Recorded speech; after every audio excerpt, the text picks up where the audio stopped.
네, 시청자 여러분 안녕하십니까? 가계 부채를 잡겠다는 정부의 확고한 의지에 따라 지난해 고강도 대출 규제 정책이 시행이 됐고요. 이달부터는 서민들이 주로 이용하는 제2금융권의 대출 문턱도 높아집니다. 당장 대출 비중이 급감하는 가시적인 효과가 나오고 있지만 신용이나 소득이 낮은 서민들은 자금 조달에 비상이 걸려서 불법 사금융에 대한 우려도 커지고 있는 상황인데요. 오늘은 정부의 대출 규제가 지역 경제에 미칠 영향에 대해서 토론해 봅니다. 함께할 패널 소개해드리겠습니다. 더불어민주당 김종민 의원 나와주셨습니다. 안녕하세요. 네, 자유한국당 성일종 의원 나와주셨습니다. 안녕하십니까. 성일종 의원입니다. 세무학 박사 김관영 세무사 나와주셨습니다. 네, 김관영입니다. 네, 한국연금개발원 금진호 의원 나와주셨습니다. 안녕하세요. 금진호입니다. 네, 우선 준비된 영상 보시고 토론 이어가겠습니다. 정부가 부동산 대책으로 금융권의 돈줄을 바짝 조이는 DSR 제도를 도입해 이달부터 본격 시행에 들어갔습니다. 시행한 지 열흘밖에 안 됐지만 서민들의 고통이 더 커지고 있다는 목소리가 쏟아지고 있습니다. 개인소득에서 대출 비율이 70%를 넘으면 추가 대출을 중단시킨 건데 그러다 보니 돈줄이 막힌 서민들이 금리가 비싼 이 금융권이나 사채 시장으로 내몰리고 있습니다.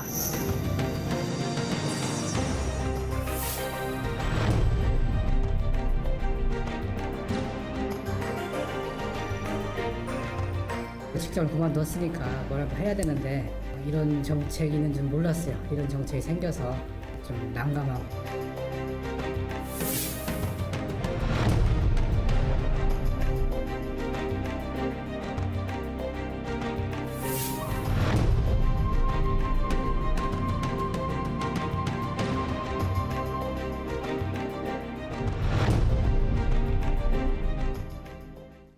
네, 지난해 총부채 원리금 상환 비율 DSR이 시중은행에 도입되면서 대출받기가 참 어려워졌다라고 말씀하시는 분들 많습니다. 실제 대출이 줄었는지도 한번 살펴볼 부분이 있고요. 무엇보다 이 논란이 많이 되고 있는데 먼저 저희가 이 고강도 대출 규제의 내용과 또 그 이후에 어떤 변화를 가져왔는지부터 좀 짚어보도록 하겠습니다. 사실 DSR, LTV 이런 용어들이 좀 어렵기 때문에 제가 먼저 그 용어에 대한 설명을 좀 듣고 토론에 먼저 들어가 볼까 합니다. 김관영 박사님, 그 설명을 좀 먼저 부탁을 드릴까요? 예, DSR이라는 건 총부채 원리금 상환 비율을 말합니다. 간단하게 말씀드리면 개인이 가지고 있는 그 부채 총액을 연소득값으로 나눈 것을 말하고 이번 정부 정책은 DSR이 70%가 넘어간 거에 대해서 조금 심사를 강화해서 대출 규제하겠다는 것이거든요. 대출 규제의 목적을 크게 두 가지로 나눠본다면 가계 주택 가격의 안정화라는 측면이 있고 두 번째로는 금융채권의 부실화를 좀 막기 위한 그러니까 시장 안정성을 위한 그 두 가지 측면이 있는 겁니다. 네, 그런 측면에서 봤을 때 LTV나 DTI, 즉 LTV는 이제 담보 비율을 말하고요. DTI 같은 경우는 담보대출에 대한 원리금 상환을 연소득으로 나눈 값인데 이 두 가지 대출 규제 같은 경우에는 주택담보대출에 대한 대상에 대해서 규제였습니다. 즉 주택 가격 안정화를 좀 더 주된 목적으로 했던 것이죠. 이번에 DSR 같은 경우는 주택담보대출뿐만이 아니라 본인이 가지고 있는 카드 할부금이라든지 아니면 마이너스 통장 이런 개인의 모든 부채를 분자값에 넣는 부분이라는 점에서 주택 가격의 측면보다는 주택 시장 안정화 주택이 아니라 금융시장 안전화 측면에 좀 더 방점을 둔 그런 규제다 이렇게 보고 있습니다. 네, 그러니까 DSR이라는 것은 연간 전체 총 소득에 이제 본인이 이제 대출한 대출 원금과 또 이자 이걸 합친 것을 비율로 이제 따져보는 그런 그렇죠. 부분이죠. 소득 대비해서 부채를 말합니다. 부채를 제가 한번 따져보는 실제 거죠. 사례를 네, 한번 예. 말씀드려보면요. DTI로 규제를 했을 적에는 이제 주택담보대출을 받아가지고 이제 원리금을 상환하는데 이제 거기에 대한 비용이 부족했을 때 보통 이제 마이너스 통장에서 꺼내가지고 그 원리금을 상환했었습니다. 근데 이제 DTI로 규제를 할 때는 사실은 이제 그런 것이 안 잡혀 있었죠. 정부에서 봤을 때는 원리금 상환이 잘 되니까 잘 되는 것처럼 보였지만은 총 부채는 이제 하나도 줄어들고 있지가 않았던 거거든요. 근데 이제 이번에 새로 들어온 DSR에서는 이제 모든 부채에 이제 원리금을 이제 보겠다 하는 거니까 마이너스 통장에서 꺼내는 것이 이제 같이 통합되는 이제 그런 관리가 되겠습니다. 네. 그 부채 안에는 뭐 주택담보대출뿐만 아니라 신용대출, 카드 사용액, 뭐 이런 모든 것들이 다 이제 네, 마이너스 자동차 할부 원금도 들어가고요. 통장까지 다 포함이 되는 그렇습니다. 거고 굉장히 네. 강력한 제도 같은데 문제는 이 제도가 도입되는 게 사실 주택 가격을 좀 투기를 좀 막고 가계부채를 좀 줄여보자는 건데 김 의원님 지금 이 과연 제도가 잘 정착이 됐다고 보십니까? 어떻게 보십니까? 일단 이제 이 제도가 도입되게 된 그 배경에서 한 가지 좀 우리가 좀 짚어봐야 될 게 이제 2008년도에 우리가 금융위기가 있었잖아요.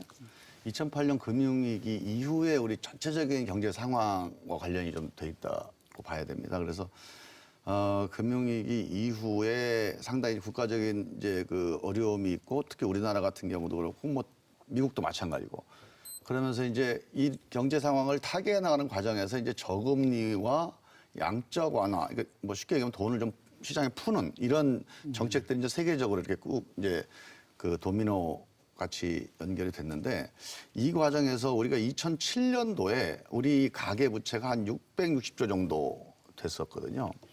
2016년도니까 9년 지나고 나서 이런 양적 완화가 쭉 초저금리 양적 완화가 쭉 진행된 이후에 이 9년 이후에 우리 가계부채 총액이 한 1,300조까지 늘어났습니다. 그러니까 엄청나게 늘어난 거죠.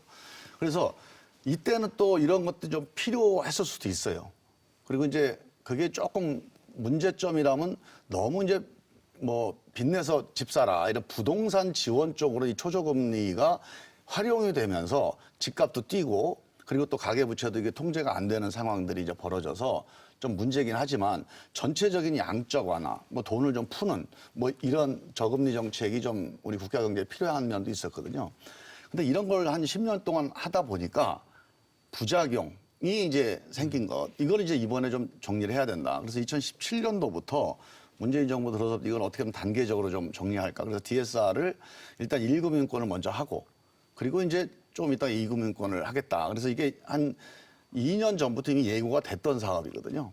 그리고 그 과정에서 실제로 한 그 가계부채 증가율이 우리 박근혜 정부 때 9.1% 정도 됐던 11.1%까지 올라갔던 가계부채 증가율이 지금은 5.1%로 상당히 떨어졌습니다. 그래서 전체적으로 본다면 이제 우리 가계부채 관리 측면에서는 상당히 이제 실효성이 있거나 또 이제 부동산 가격을 좀 잡는 데는 좀 의미가 있었습니다. 그러니까 너무 부동산 투기로 이게 인입되는 그런 금융 이 공급들을 좀 관리하는 이런 효과가 있었던 거죠. 그런 효과는 있었고 지금 이제 우리가 관심 있는 이제 이런 서민들의 가계 내지는 우리 중소자영업 하시는 분들의 금융 뭐 이런 측면에 조금 어려움이 있잖아요. 이걸 어떻게 또 정책적으로 이제 보완해 나갈 건지 이런 것들이 좀 이제 지금 숙제로 네. 있는 그러니까 이제 상황이죠. 가계부채를 잡는 데는 효과를 좀 본 것은 예, 맞다 보시고 성 의원님께서는 어떻게 평가하십니까? DSR 하니까 국민들께서 좀 이해하기가 어렵잖아요. 그래서 아주 쉬운 말씀으로 이렇게 말씀을 드리면 자기가 갚을 능력 있는 범위 내에서 빌려 써라 이 이야기입니다. 그런데 옛날에는 이것들이 금 교수님 말씀하셨듯이 포함되거나 포함되지 않은 거 이런 것들이 많이 있었어요. 주택 따로 또 카드, 자동차 할부 이런 식으로 다 있었는데 이 제도가 이제 시행이 되면서 모든 부채가 한 개인당 다 통과이 되는 거죠. 그래서 국가가 결론적으로 부채 관리를 하려고 하는 거예요. 지금 현재 가계부채가 1,540조거든요. 네. 이게 굉장히 많습니다. 앞으로 우리 한국 경제에서 위기가 온다고 하면 여러 가지가 예측해 볼 수 있는데 첫 번째 이 많은 가계부채로부터 올 굉장한 위기가 있습니다. 두 번째는 공기업, 지방정부들의 부채로부터 올 가능성이 있고요. 세 번째로는 부동산 버블이 식으면서 올 국가적인 위기가 올 수가 있습니다. 그 중에 하나인 이 가계부채가 많으니까 이것을 DSR로 자기의 상환 능력 범위 내, 소득과 상환할 수 있는 능력 범위 내에서 이 차입에서 써라. 이거를 규제하겠다. 이런 얘기인데 여기에 굉장히 큰 문제가 있습니다. 어떤 문제가 있느냐. 옛날에는 이 가계부채라든가 개인의 부채가 좀 늘어나더라도 괜찮았는데 왜 그랬었냐면 경제가 좋아지고 있었잖아요.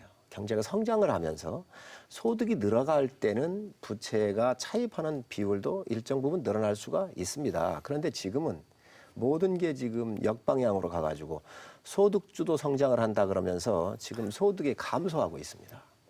경제가 엉망입니다, 지금 현재. 이런 상태에서 이 DSR이라고 하는 제도를 도입을 했었을 때 굉장히 심각한 문제가 또 다른 사이드 이펙트가 나올 수 있다. 이 부분을 우리가 고민을 좀 해야 한다는 것이죠. 네. 그러니까 이제 경제가 좋고 또 다들 돈을 잘 벌 때는 뭐 빚을 좀 이렇게 규제를 해도 괜찮은데 안 그래도 경제도 어려운데 이 대출까지 막아버리니까 더 어려워진다. 좀 그런 측면도 있겠네요. 그러나 그렇죠? 이 정책 방향은 맞습니다. 정책 방향은 정책 맞지만은 방향은 현 시점에서는 좀 문제가 예기치 있다. 않은 여러 분야에서의 문제점이 나올 수 있기 때문에 이 보완책, 정부의 여러 가지 보완책들을 사회적인 안전망을 갖추면서 가야만이 이 정책이 그나마 성공할 수 있다. 이런 말씀을 드립니다. 아까 이제 서브프라임 모기지 말씀을 하셨는데 이제 사실 그때도 이제 미국이 이제 IT 버블이 꺼지고 그다음에 9.11 테러 같은 걸로 인해 가지고 이제 경기가 굉장히 어려웠었습니다. 그래서 그때 당시에 이제 미국이 경기 부양을 하려고 초저금리 정책을 폈었거든요. 그러니까 사람들이 이제 초저금리니까 이자 없이 그냥 그 금융기관에서 돈을 빌려다가 그냥 부동산을 사고 그래서 부동산이 굉장히 올라갔거든요. 그리고 그 올라갔던 부동산이 이제 부동산 버블이 꺼지니까 사람들이 이제 상환을 하지 못하니까 이제 이러한 그 문제가 생겼던 거거든요. 지금 우리나라가 이제 똑같습니다. 우리나라도 이제 초저금리가 이제 계속해서 10년간 이어져 왔고 부동산이 올랐다 꺼지는데 지금 마침 인전 정부에서 이런 제도를 한 것은 굉장히 잘했다는 생각이 듭니다. 들지만 이것을 이렇게 포괄적으로 전체 정책을 피면은 여기에 이제 문제되는 어떤 계층들이 있거든요. 그래서 그런 것은 여기 두 분 의원님께서 나와 계시기 때문에 좀 이 행정당국, 금융당국하고도 얘기를 해서 좀 커버할 필요가 있다. 이제 저는 그렇게 보여지고 있습니다. 네. 요 문제 관련해서 제가 네. 조금 이제 아까 우리 성일정 의원님 말씀도 이제 뭐 맞는 말씀이시고 지금 이제 금 의원님도 중요한 지적을 해주셨는데 저는 굳이 이거를 좀 구체적으로 이제 우리가 정책적인 정교함을 좀 추구한다면 이렇게 전체적으로 이제 총부채를 소득 대비해서 관리해서 상환 가능한 정도의 부채를 우리 방향으로 갖는 건 좋은 방향이죠. 그렇습니다. 근데 이제 자, 지금 말씀하신 우리가 뭐 이제 가게 꼭 서민들이 생활에 필요한 어떤 금융 혹은 뭐 중소자영업자들이 영업에 꼭 필요한 금융 뭐 이런 금융들에 영향을 미치는 건 좀 부담스러운 거 아닙니까? 경기가 돌아가는데. 근데 문제는 사실 이 DSR 정책의 1차적인 타겟은 이 부동산 관련된 대출입니다. 그러니까 부동산 대출이 당장 서민들이 1가구 1주택을 위해 집을 사는 이런 실제로 살 집을 구하는 데 필요한 대출이면은 좀 덜 문제인데 뭐 이제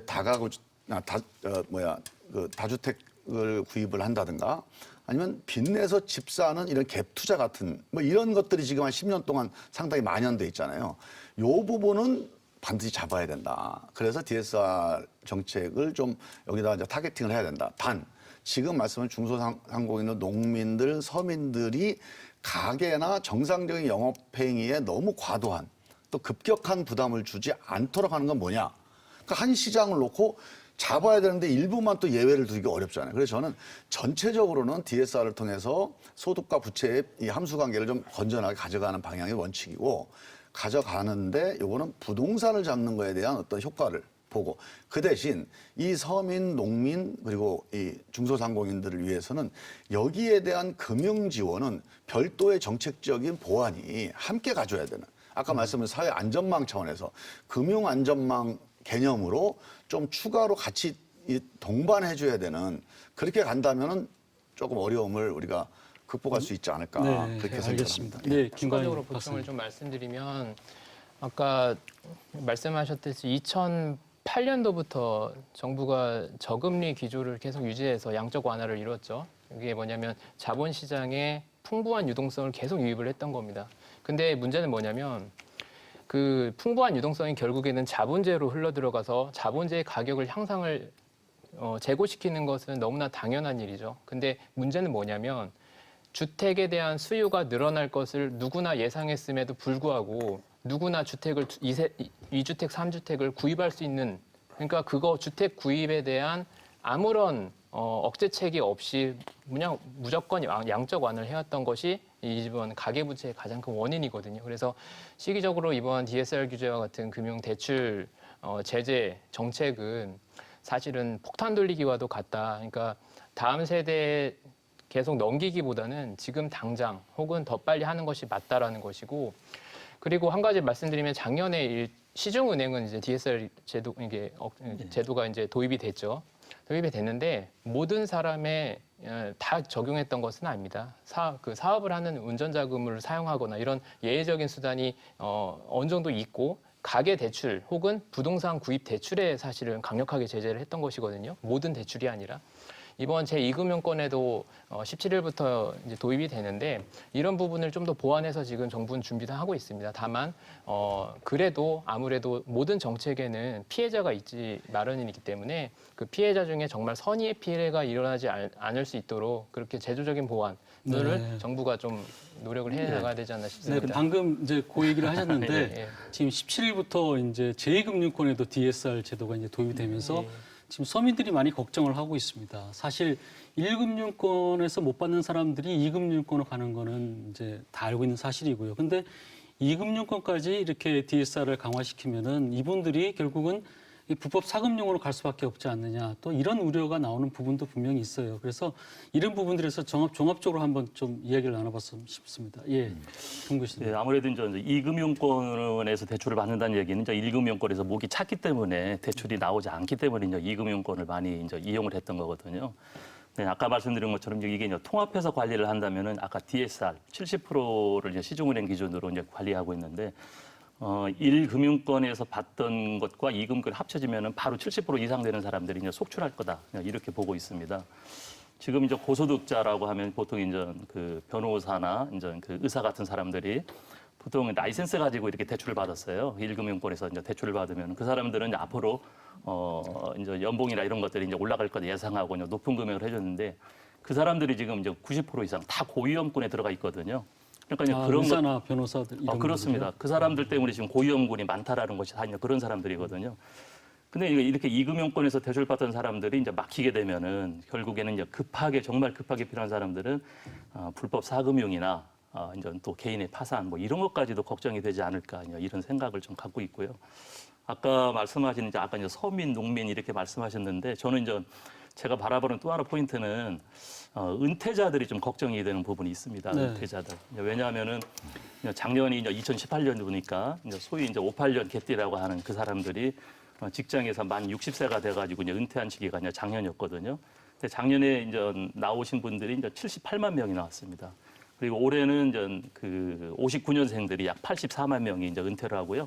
또 내년에는 가장 많습니다. 60년생들이 이제 92만 명이 나오는데 은퇴자들의 대부분은 뭐 보통 집 한 채 갖고 있고 그다음에 나오고 나서는 이제 자기 소득이 없으니까 이제 연금 소득으로 이제 자기가 이렇게 이제 살 수 있다는 거죠. 뭐 퇴직연금 조금 있을 테고 이제 국민연금 받을 텐데 이런 사람들이 아까 이제 DSR 적용 때문에 대출이 전혀 안 되고 있는 이제 그런 상황이 이제 올 거다.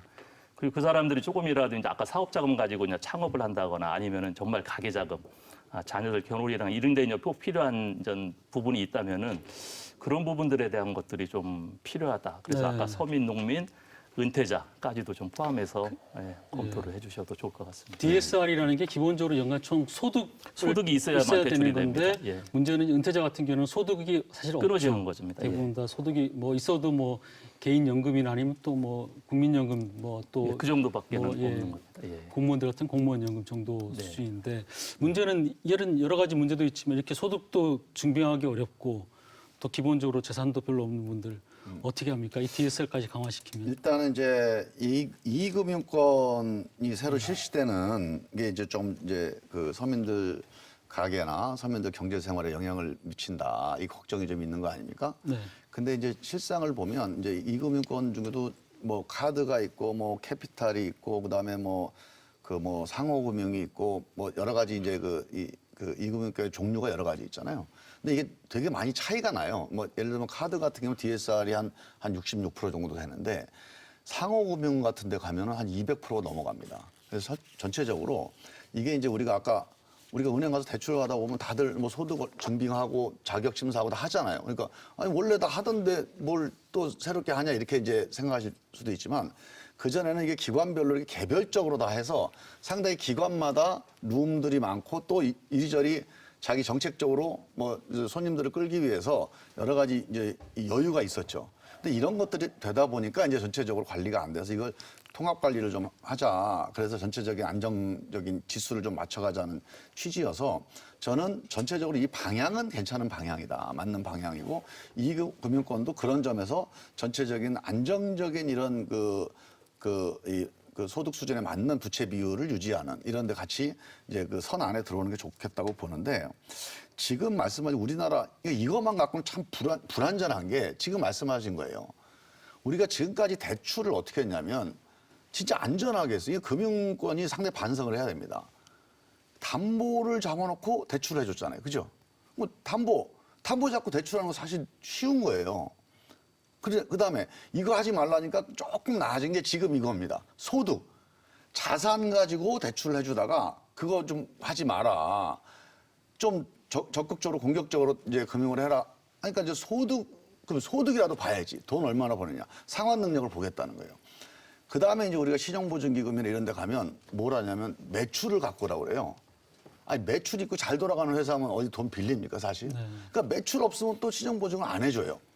지금 우리가 자산이든지 아니면 뭐 부동산 같은 자산이든지 아니면 매출 자산이든지 아니면 소득이든지 기존에 있는 확실한 거를 갖고 가야 금융을 해줍니다. 저는 예를 들어 기업이라든가 아니면 아까 얘기한 고위험군 중에서도 이런 전문직들 이런 분들은 이런 정책이 저는 문제가 없다고 봅니다. 그런데 서민들은 이 세 가지가 다 없는 사람들이에요. 그래서 앞으로 좀 보완책 중에 하나가 두 가지가 필요하다고 보면 신용을 자산화시키는 정책이 꼭 필요하다고 해요. 네. 예를 들면 이거는 뭐 고위험군들이나 매출이나 자산 소득이 있는 사람들은 해당이 안 되는 거고 그게 없는 취약계층들한테는 그동안에 이분이 5년이든 10년이든 지금 우리 공적으로 관리하는 신용지수들을 잘 쌓아온 사람들은 거기에 보상을 해주는 겁니다. 그러면 대출의 액수도 좀 인센티브를 주고 금리도 남들은 3% 하는 거 여기는 1.5%로 해주고 이런 식의 서민들과 중소자영업자들이 신용관리를 열심히 하게 해서 이게 축적이 됨에 따라서 이게 금융의 자산이 되게 인센티브가 되게 만드는 이런 정책적인 뒷받침이 지금 조금 일부는 있는데 이런 부분들 좀 강화하는 어떤 사회적인 안전망이 돼야 사실은 지금 얘기한 대로 딱 실적 가지고 이게 돈 빌리는 거는 있는 사람들이 이제 가능한 거잖아요. 근데 그런 부분들이 아직은 되게 약합니다. 그래서 그런 부분들에 대한 연구를 좀 하고 그걸 뭐 국회 차원에서도 논의도 하고 정부 차원에서도 이게 모랄 해저드로 빠지지 않는 범위에서 열심히 성실하게 일하는 사람들에게 인센티브 갈 수 있는 어떤 적절한 선이 뭐겠느냐 이런 고민들이 좀 필요하지 않겠나 그런 생각이 송 교수, 성현. 금융에는 금융의 사다리가 4단계로 되어 있어요. 제1금융권을 이용하시는 분들이 계시고 또 이제 주로 1금융권은 이제 기업들이라든지 신용이 좋은 분들이 가시지요. 두 번째 제2금융권, 흔히 새마을금고, 신협 같은 이런 제2금융권 가는데 이게 굉장히 중요합니다. 여기에서 막히면 어디로 가느냐? 그 다음 세 번째 단계가 대부업으로 가요. 대부업 잘 아시잖아요. 그리고 이 대부업에서도 안 되면 사채시장으로 가요. 우리가 이렇게 보니까 사채시장으로 가가지고 지난 3년 동안에 약 한 1,200건 정도에서 한 3,000건이 넘는 2,900건 정도 되는 100%의 신장을 이 사채시장에서의 그 부조리들, 이 신고된, 불법 신고된 것들이 100%가 늘어난 것을 이렇게 금융당국으로부터 자료로 볼 수가 있는데 그만큼 어렵다는 거지요. 근데 미래에 닥쳐올 한국 경제의 암울한 상황을 리스크를 좀 줄이기 위해서 해칭하기 위해서 이 DSR을 적용하는 것은 맞습니다. 근데 여기에 굉장히 많은 그 어려움들이 있어요. 두 가지로 볼 수 있는데 하나는 뭐냐면 지금 우리 경제가 정책 실패로 문재인 정부의 정책 실패로 말이 아니에요. 예를 들면 경기 선행지수인 설비 투자라든가 건설 투자 비율이 전년 대비해가지고 16.1%가 낮아졌어요. 그만큼 일자리가 없어지고 소득이 늘어날 가능성이 없다는 얘기지요. 이게 상위 10%하고 20%하고 하위 20%를 이 소득을 보니까 상위 쪽은 14.1%가 소득이 증가를 했어요. 하위는 36.8%인가가 소득이 더 낮아졌어요. 그러면 DSR을 적용을 했었을 때 우리 자영업자, 소상공인들이라든지 영세업자 또 중소기업 이런 분들한테 굉장한 영향이 있을 거예요. 아까 우리 교수님께서 일부는 말씀을 하셨는데 특히 농민과 어민으로 좀 들어가서 보면 그 소득이잖아요. 이 소득이 갚을 능력이 소득인데 어민이나 농민을 놓고 보면은 농산물 생산하는 것이 일기에 의존합니다. 바다가 풍어도 되고 흉어도 되는데 이거 하늘이 결정하는 거거든요. 이러한 부분에 대한 안전장치가 지금 전혀 안 돼 있다는 것이지요. 그래서 이런 부분들 같은 경우도 우리가 그냥 이 DSR 갚을 만큼만 빌려서 쓰라고 하는 이 제도에 대해서는 여러 각도에서 우리가 보완책이 필요하다는 말씀을 드립니다. 네, 그 농민 부분은 저희가 조금 이따 다시 한번 그 부분 토론해 보기로 하고요. 말씀하신 대로 지금 저 사채가 2배나 늘었다고 하면은 이런 불법 사금융이 이 DSR 정책도 뭔가 문제점 있는 것 같은데, 예, 김관영 박사님. DSR 규제 같은 경우는 아까 이렇게 도입에 대한 필요성은 모두가 공감하는 것 같습니다. 다만 이걸 도입했을 때에 대한 영세, 농업인이라든지 영세 자영업자들에 대한 피해에 대해서 보완책을 좀 필요하다라는 부분에 대해서도 모두가 동의를 하고 있는 것 같습니다. 작년에 DSR 도입을 시중은행에 도입을 했을 때 실제로 부실채권 비율이 굉장히 낮아졌거든요. 아마 이번 2금융권에도 도입됐을 때 상당 부분 낮아질 수밖에 없다. 그러니까 시장 안정화 측면에서는 당연히 효과가 보장돼 있다라고 보면 되겠습니다. 다만 이 이면에는 뭐냐면 대출을 받고자 하는 사람들이 대출을 못 받는 거거든요.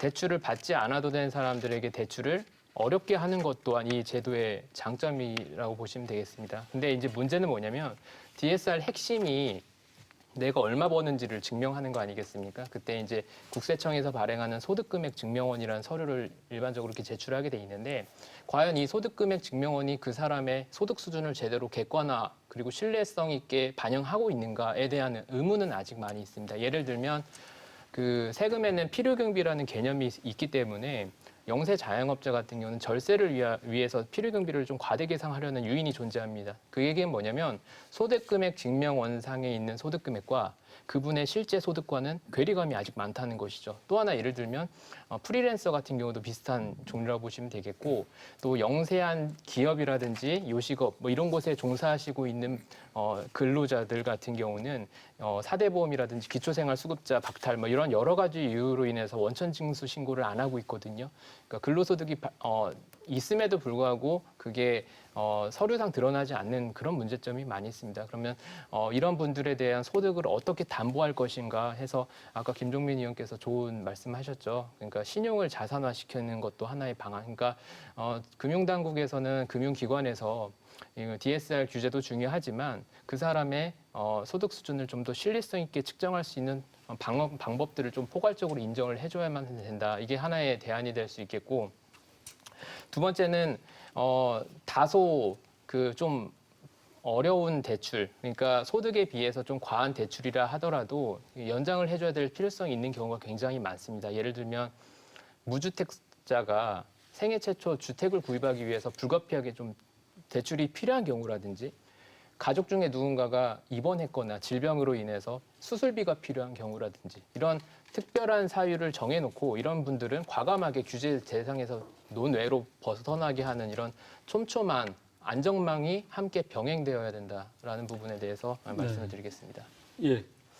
예, 지금 이제 좋은 말씀 이제 계속 해주셨는데 여기서 나오는 이제 내용들이 뭔가 좀 보완을 해야 된다는 이제 그런 얘기들이 좀 자꾸 이야기가 되는데요. 사실은 작년 10월부터 우리가 DSR이 일반 그 1금융권에 이제 시행이 됐지만 한 8개월 지났는데 금융당국은 가이드라인을 준다고 해놓고 아무것도 지금 하고 있는 것이 없습니다. 그러니까 이제 그런 것들도 문제고 제가 특히 여기 제2금융권까지 이제 이렇게 통합 관리가 하게 되면은 이것도 마찬가지로 한참 시간이 또 지나야지만 한두 가지가 이제 보완책으로 나올 것 같은데 여기서 이야기되는 이런 것들이 우리 두 분 여기 이제 우리 입법 쪽에 계시는 이제 의원들께서 계시니까 좀 빨리 좀 시행되도록 좀 했으면 좋겠다는 생각이 들고요. 또 하나 2금융권의 가장 문제가 아까 말씀하신 것처럼 이제 상호금융입니다. 상호금융. 상호금융은 현재 이제 DSR이 261%거든요.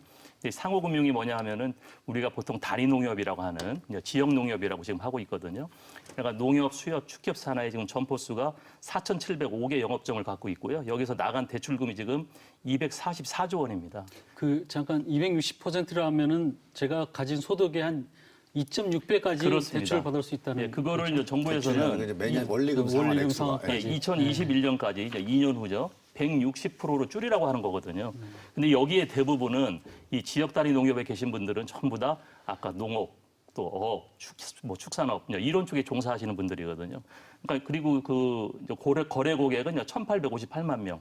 그러니까 이렇게 많은 사람들이 이제 지방에서 그것도 이제 뭐 읍 단위, 면 단위에서 계시는 분들인데 이런 관리가 이제 시중은행 1금융권처럼 들어가면은 정말로 이렇게 어렵게 정말로 하고 계시는 분들은 그걸 감당하기가 굉장히 어렵다. 그래서 금융당국에서 빨리 이제 이런 그 보완책이 좀 같이 시행이 돼야 되지 않을까 그런 생각을 합니다. 그렇죠. 지금 신용이 없고 더더구나 당장 급전이 필요한 이런 분들 이런 분들은 결국 또 사금융 갈 수밖에 없을 것 같은데. 그래서 이제 그 부분은 뭐 제가 보기에는 뭐 정책이라고 하는 게 큰 방향을 얘기하는 거지 그 여러 가지 다양한 구체적인 상황들을 무시하고 다 이걸 획일적으로 가자 이런 거는 또 이제 그런 정책은 또 실패하잖아요. 그래서 저는 뭐 지금 말씀 주신 대로 지금 상호금융 쪽 특히 이제 그 농촌 쪽의 이 충격은 제가 보기엔 이건 수용하기가 좀 쉽지가 않은 상황이라고 봐요. 그래서 여기에 대해서는 좀 금융당국에서 좀 맞춤형 이제 그 별도 정책이 필요하다 그런 생각이 드는데 그게 이제 지금 노력은 하고 있습니다. 예를 들면 이제 그 농민들 같은 경우는 어차피 이게 소득이 얼마냐 부채가 얼마냐 이 두 가지를 산정해서 이걸 비율로 따지는 거 아닙니까? 그래서 이 비율을 적정하게 맞추는 건데 소득은 조금 이렇게 후하게 인정을 해주고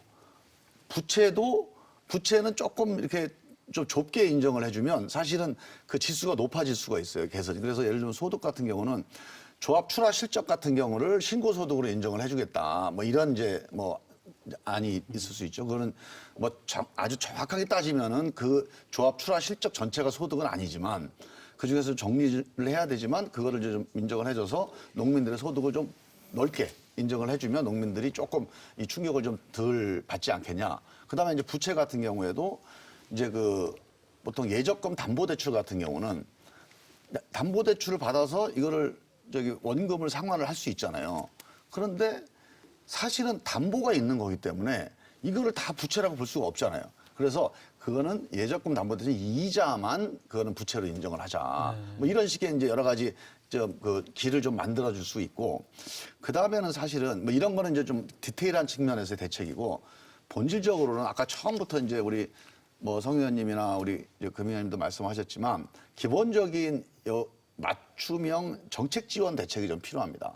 지금 이제 뭐 기업은행에서도 이제 총 한 3조 정도 그 정책금융을 만들고 한 1.5% 정도의 이제 그 저금리로 이게 서민 금융 지원, 중소기업 그 자영업자들을 위한 금융 지원을 만드는 건데 하여간 이런 부분들이 맞춤 타겟팅을 해서 서민들 그리고 농민들 아까 지금 조금 말씀주셨던 은퇴자들 그리고 이제 자영업자들 여기에 맞춤형으로 해서 공공적인 금융 지원 인프라가 좀 보완될 필요가 있겠다. 그리고 그 과정에서 아까 우리 이제 김 박사님이 그 제안해 주셨던 게 참 좋은 제안인데 거기에서 저는 이제 신용 지수를 자산화시켜서 그 어떤 사람이 꾸준하게 신용을 잘 지킨 사람은 이거를 카운팅을 해서 이걸 점수로 매겨서 그걸 자산으로 돌려주자 인센티브로 이런 제안을 드린 건데 거기에 또 한 가지 필요한 게 정책적인 어떤 지수가 필요합니다. 예를 들면 긴급 뭐 의료 자금 아니면 뭐 친환경 자동차를 구입하는데 필요한 자금 뭐 이런 식으로 정책적으로 꼭 필요한 분야를 정해서 이 부분에 대해서는 공적인 지원 인프라를 좀 가동을 하는 거죠. 뭐 금리라든가 액수라든가 이런 거를 뭐 이런 식의 상당히 구체적인 정책이 좀 촘촘히 짜여져야 되는 이런 숙제가 좀 남아 있다고 생각이 듭니다. 가계 대출은 좀 막대 다른 또 지원 방향이나 여러 가지 또 맞춤형 대책으로도 해결할 수 있다는 부분인데 일반 시민들은 어떻게 보고 있는지 저희가 그 인터뷰를 좀 담아왔습니다. 얘기를 좀 들어보고 토론을 이어가도록 하겠습니다. 이번 주부터 뭐 대출이나 연체나 카드 만드는 것 같은 신용 정보를 사고 파는 거래소가 생긴다고 뉴스에서 봤거든요. 근데 그 아무리 보안을 철저하게 하고 개인 정보를 보호한다고는 하지만 이런 식의 금융 정보가 오픈되는 게 좀 불안하기는 해요. 네, 제가 자영업을 하는데 딱히 대출이 많은 것도 아닌데 이번에 이사를 하면서 대출이 제대로 나오지 않아서 정말 애를 많이 먹었어요.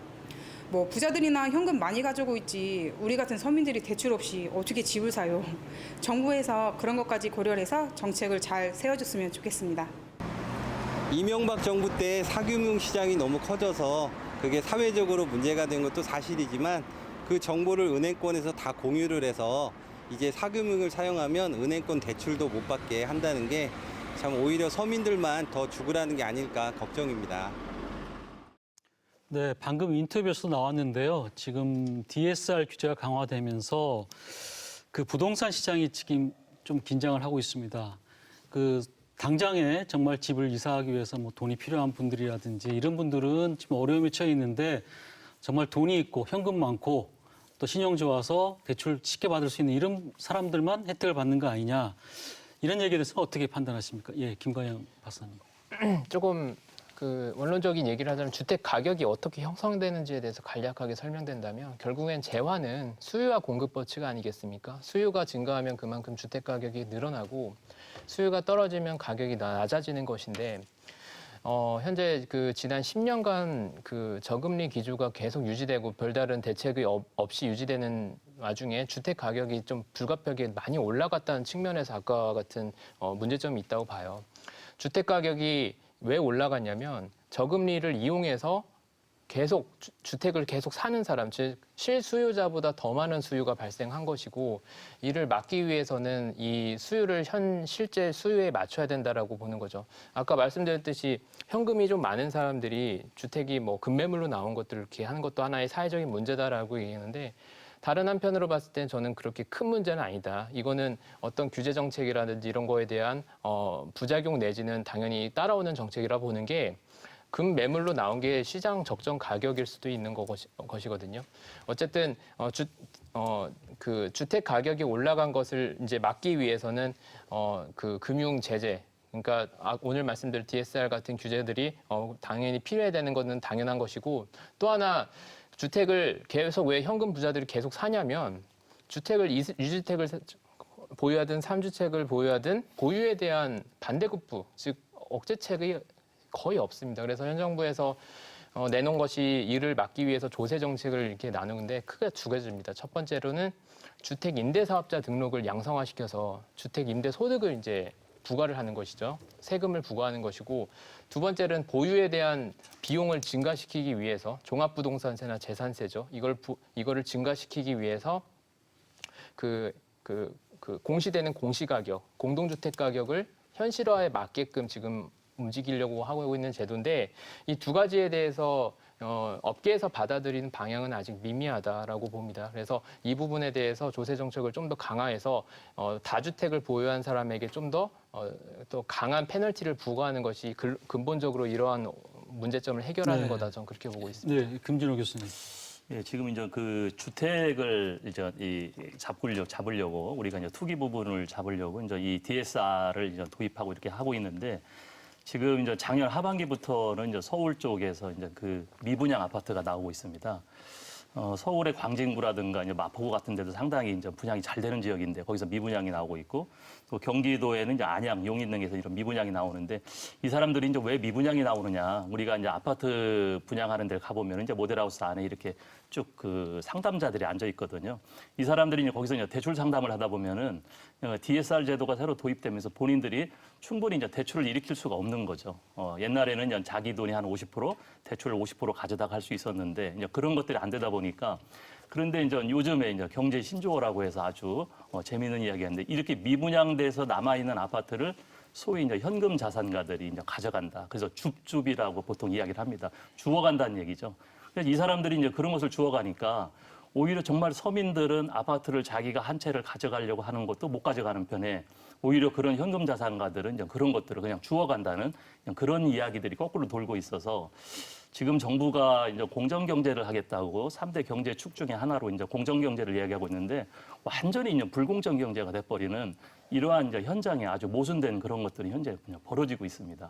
그러니까 이런 것도 굉장히 우리가 예측하지 못했던 건데 아까 보유세를 강화하겠다고 했지만은 보유세 가지고는 사실은 어렵지 않을까 생각을 합니다. 왜냐하면 그 사람들은 지금 정부가 언제까지 갈 거냐, 또 정부가 새로 바뀌고 새로운 부동산 정책이 나오면 그때 자기가 이익을 취하면서 이제 부동산을 또 내놓는 거거든요. 그래서 지금 정책 가지고는 아마 이제 이런 문제도 생기고 어렵지 않나 그런 생각을 합니다. 조금 보충 말씀드리면 아까 말씀드렸듯이 그 불공정 경쟁이라 말씀드렸는데 같은 말씀이에요. 그러니까 주택을 가지고 있지 않은 사람이 현금이 많아서 아까 말씀드렸듯이 미분양 나온 거 사는 거 뭐가 문제가 되겠습니까? 근데 주택을 가지고 있는 사람이 또 하나 두 채, 세 채 구입하는 것 자체가 문제겠죠. 그런 측면에서 조세 정책을 통해서 주택 구입에 대한 유인을 막아야 된다는 것이고요. 그리고 과거에 정권이 바뀌면서 특히 조세 정책에는 굉장히 많은 변화가 있었습니다. 양도소득세 중과가 갑자기 폐지되고 비과세 범위가 갑자기 줄어든지 이런 부분에 대해서 시민들께서 생각하고 있는 조세 정책의 일관성, 예측 가능성이 현저히 떨어져 있거든요. 그러니까 정권이 바뀌거나 다음 정부가 들어서면 이것도 바뀌겠지라는 부분 때문에 갖고 있죠. 예. 정부의 의도대로 잘 움직여지지 않는 것도 사실입니다. 그래서 일관된 정책적인 기조라는 것 부분이 정부에서 잘 가지고 가야 될 하나의 중요한 사항이지 않나 이렇게 보고 있습니다. 네, 예, 성일정 의원님. 주택으로 가보면 미시적인 부분으로 우리가 볼 수가 있지요. 그런데 경제라고 하는 것은 국가의 큰 정책 방향이 서로 유기적으로 이게 같이 맞물리면서 상승작용이 일어나야 되거든요. 무슨 말씀이냐면 지금 지난 분기에 우리 경제가 0.4%의 마이너스 성장을 했어요. OECD는 0.3%가 성장을 했거든요. 결론적으로 정책 실패한 부분을 말씀을 안 드릴 수밖에 없습니다. 그래서 최저임금 같은 경우가 문제가 됐기 때문에 지금 농어촌이라든가 중소기업, 자영업자들이 굉장히 심각한 타격을 받고 있고 이런데 이 소득이 올라가면서 경기가 커지면서 국가의 총 GDP가 늘어나면서 부채도 조금씩 늘어나는 것은 지극히 자연스럽습니다. 그런데 경기가 지금 하강 국면에 있잖아요. 자꾸 떨어지고 있잖아요. 정책이 실패를 하면서부터 소득이 늘어나질 않고 있어요. 예를 든다고 한다면 주휴수당을 주라고 그랬어요. 15시간 정도 일을 하면 주말에 8시간을 줘야 돼요. 그러니까 어느 한 곳에 일주일 동안 일하시던 분들이 이틀마다 바꿔가야 되지를 않나. 그리고 주 52시간 근무를 이거 제도를 도입을 하니까 6시면 퇴근을 하고 잔업수당으로 1시간 내지 2시간 더 해가지고 1,000만 원, 2,000만 원 더 벌던 분들의 소득이 자꾸 떨어지고 있단 말이지요. 그래서 이런 것들이 정상의 위치로 돌아가야 된다. 그리고 소득이 올라가면서 이러한 이 정책, 이 DSR이라고 하는 이 정책도 함께 가야지 지금 이러한 것들이 언밸런스가 나니까 더 이 하위 계층에 계신 분들이 더 어려운 거예요. 중소업자들이 더 어려운 거예요. 그래서 이 정책을 좀 하나 맞춰야 된다는 말씀을 드리고 이런 문제가 생기다가 보니까 현금 있는 사람이 더 집을 쉽게 싸게 구입해서 이게 상위 계층에 더 소득이 더 올라가는 이런 역전 현상이 일어나고 있기 때문에 이 정책은 지금 빨리 이 정부가 실패한 정책들을 빨리 뒤바꿔 주십사 하는 말씀을 제가 드립니다. 김 의원님, 제가 요거 한번 여쭤볼게요. 지금 시중에서는 이런 얘기가 나오고 있어요. 지금 방금 말씀하신 대로 이제 부동산 정책이 너무 강하다 보니까 여론이 좀 안 좋은 측면이 있어서 내년 총선을 앞두고 올 연말이나 내년 초에 이 규제가 좀 풀릴 것이다. 이런 지금 부동산 카페라든지 보면은 그런 내용들이 공공연히 나오고 있거든요. 거기에 대해서 어떻게 보십니까? 일단요 이렇게 봐야 됩니다. 저는 이제 경제 문제에 대해서 우리 성일정 의원님 이제 경제 정책이 실패했다고 자꾸 말씀하시는데 경제 문제는 대통령이 누가 바뀐다고 그래서 여당이 야당되고 뭐 의석수가 어떻게 그렇게 해서 바로 바뀌어지는 게 아니거든요. 중화공업을 70년대 초반에 시작을 했습니다. 그 후유증이 70년대 후반에 나타나면서 11.6 사태, 그다음에 80년대 초반에 구조조정으로 갔어요. 보통 경제라는 게, 그리고 이제 우리가 반도체 얘기를 하잖아요. 지금 반도체 갖고 먹고 산다는데, 반도체가 언제 시작했습니까? 83년도에 이병철 씨가 이거 한번 반도체 해보자고 시작해갖고 90년도를 거쳐서 2000년도 꽃을 핀 거예요. 이 경제라는 게 사이클이 이렇게 1, 2년 사이클이 아니거든요. 그래서 우리가 특히 이제 언론이나 정치권에서 경제라는 게 누가 정권이 바뀌면 뭐 망했다. 그래서 그 사람을 희생양 해서 대통령 경제 포기한 대통령 몰아냈어. 그럼 경제가 좋아지질 않아요. 그다음에. 그러니까 이런 식으로는 우리 경제를 살릴 수 없다. 중요한 거는 아까 우리 김 박사님 말씀하셨지만 정책의 중장기적 일관성을 우리 정치와 정부가 확보를 해내야 되는데 이건 언론하고 정치, 국민이 같이 힘을 모아줘야 됩니다. 정부의 어떤 그 진보 보수 또 정당의 집권 여부를 떠나서 정책의 일관성을 가져가야 시장이 거기에 맞춰서 변하거든요. 네. 자, 우리 부동산 문제도 이런 겁니다. 구조개혁이 필요한 거예요. 기본적으로 현금 있는 사람이 집을 산다고 그러는데 현금이 있다고 집을 사는 건 아니에요. 집을 사면 돈을 더 벌기 때문에 사는 겁니다. 자, 그래서 자기 현금만 갖고 사지 않아요, 보통. 자기 현금 플러스 이른바 이제 갭 투자 같은 개념에 저금리니까 저금리를 활용해서 충분하게 유동성이 확보가 되니까 집을 자주 사는 거거든요. 이게 오랫동안 누적이 됐어요. 수십 년, 짧게는 한 10년 동안 이런 기조가 이명박 박근혜 정권에서 기본적으로 빚내서 집 사라. 이 정책이 지금까지 한 10년 동안 영향을 미치다 보니까 사람들이 여기에 익숙해져 있는 거예요. 이게 일종의 구조입니다. 구조. 이 구조를 개혁하는 과정이거든요, 지금. 구조 개혁하는 과정에 처음에 우리가 수술할 때도 아파요. 피가 나죠. 수술을 해야 건강해지거든요. 수술을 해야 되는데 소화제 먹고 그냥 두통약 먹고는 안 되잖아요. 우리 부동산 정책도 근본적으로 수술이 필요합니다. 조세 정책에 대한. 그다음에 이 금융에 대한 이런 이 돈이 과잉되게 흐르지 않도록 이 투기 수요로 흐르지 않도록 하는 이런 DSR 같은 것들. 이런 것들이 구조적인 대책으로 지금 만들어지는데 처음에 여기에 대해서 약간 명연 반응, 과민 반응 이런 게 있을 수 있는데 이거를 우리가 여야를 떠나서 우리 또 언론과 국민들이 같이 장기적으로 보고 방향을 잡아놓고 가야 이 정책에 대해 시장이 또는 그 돈 가진 사람들이 반응을 해요. 아, 이거 안 되겠구나. 좀 다른 방향으로 가야 되겠구나. 주식이나 투자해야겠구나. 누구 사업 같은 데 투자해야겠구나. 이렇게 자기 노선을 바꾸거든요. 근데 이걸 가지고 총선 때 또 뭐 바뀌겠지. 이런 얘기에 또 우리 정치권이나 언론이나 또는 우리가 같이 동조를 하게 되면 그럼 또 돈 가진 사람 그거 봐라. 네. 조금 있으면 이제 풀리겠지. 그러면 이 정책이 방향은 맞는 정책이에요. 이게 노무현 정부 때부터 종부세니 하는 것들이 맞는 방향인데 이 방향에 대해 사람들이 반응을 안 하잖아요. 그러면 실패거든요. 그래서 저는 정책의 문제, 경제 정책의 문제는 최소한 한 10년 정도의 호흡을 가지고 꼭 관철시킬 것들 또는 성과를 낼 것들을 가고 그동안에는 서로 여야를 떠나 보수 진보를 떠나서 실질적인 사실관계를 가지고 서로 의견 주고받고 뭐 여당도 야당 의견 좀 수렴해서 걱정되는 것들 보완하고 이런 식의 정말로 협치가 필요한 게 경제 정책이라고 봐요. 네, 알겠습니다. 부실 지금 저희가 시간적 여유가 좀 없다 보니까 그 지금 자영업자라든지 또 농민이라든지 또 말씀하신 대로 이런 아주 서민들 같은 경우에 좀 여러 가지 맞춤형 대책도 필요할 것 같고요. 여러 가지 대책이 필요할 것 같은데 끝으로 어떤 식으로 좀 이렇게 대책을 내놔야 될지 한 말씀씩 좀 듣겠습니다. 예, 성민님. 지난 5개년 동안, 5년 동안 자영업자 폐업률이, 그러니까 가게 문을 열어서 5년 내에 문 닫으신 이 폐업률이 89%예요. 거의가 지금 다 문을 닫고 있다고 봐야죠. 성공하고 있는 확률이 5년 지나서 불과 11%밖에 안 된다. 생존율이 이렇게 봐야지요. 지금 농촌 문제, 어촌 문제가 굉장히 심각합니다. 여기는 특히 아까도 말씀드린 대로 이 소득이라고 하는 것이 하늘에 달려 있는 문제잖아요. 그래서 우선 제가 볼 때는 첫 번째는 제가 줄곧 얘기를 하지만 이 정부가 들어와서 경제의 프레임을 세울 때 소득 주도 성장, 탈원전 이런 것들을 세웠어요. 이게 다 우리 경제에 지금 현재 이펙트가 돼가지고 효과가 미치면서 나오는 문제점들입니다.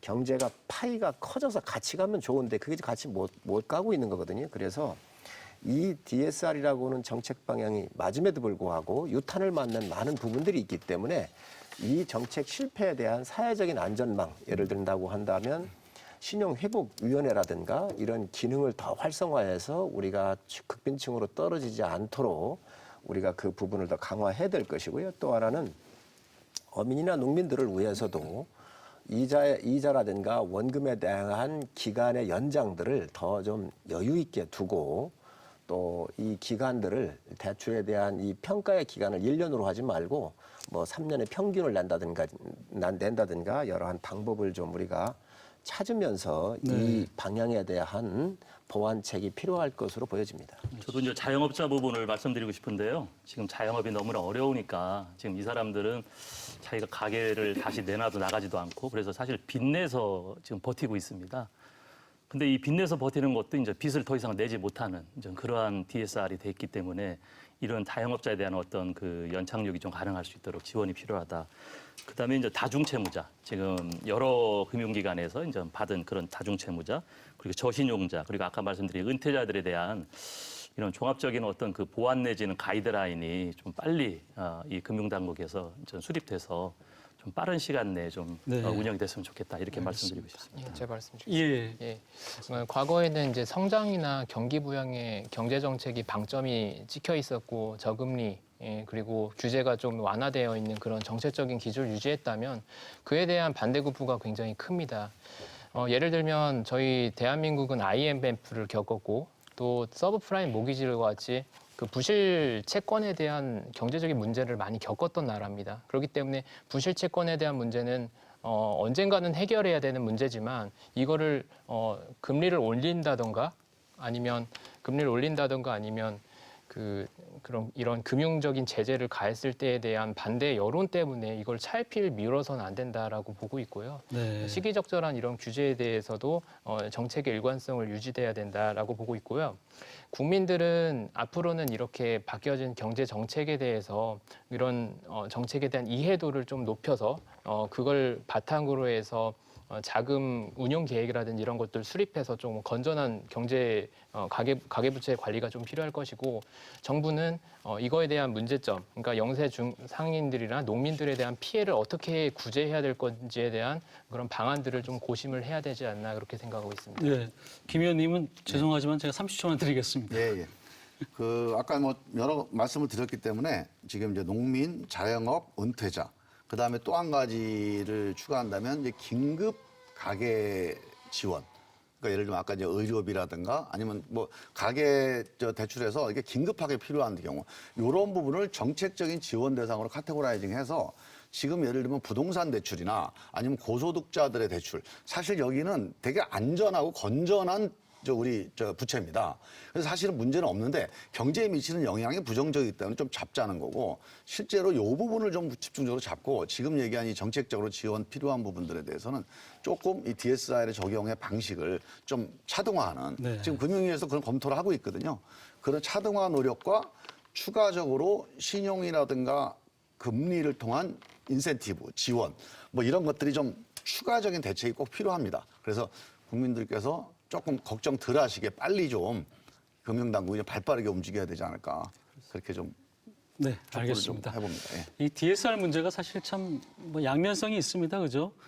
정책 자체는 옳은 방향이지만 또 내가 너무 강하게 받지 않았으면 좋겠다는 게 또 서민들의 생각이기도 하고 하여튼 오늘 토론 감사합니다. 나오셔서. 예, 감사합니다. 네, 대출은 말 그대로 돈이 없어서 빌리는 겁니다. 개인이나 가정, 기업이 비싼 이자까지 내면서 돈을 빌리는 것은 그만큼 형편이 어렵기 때문이겠죠. 고강도 대출 규제가 오히려 궁지에 몰린 선량한 서민들을 벼랑 끝으로 몰고 가지 않도록 근본적인 대책이 필요해 보입니다. 오늘 토론 여기서 마치겠습니다. 고맙습니다.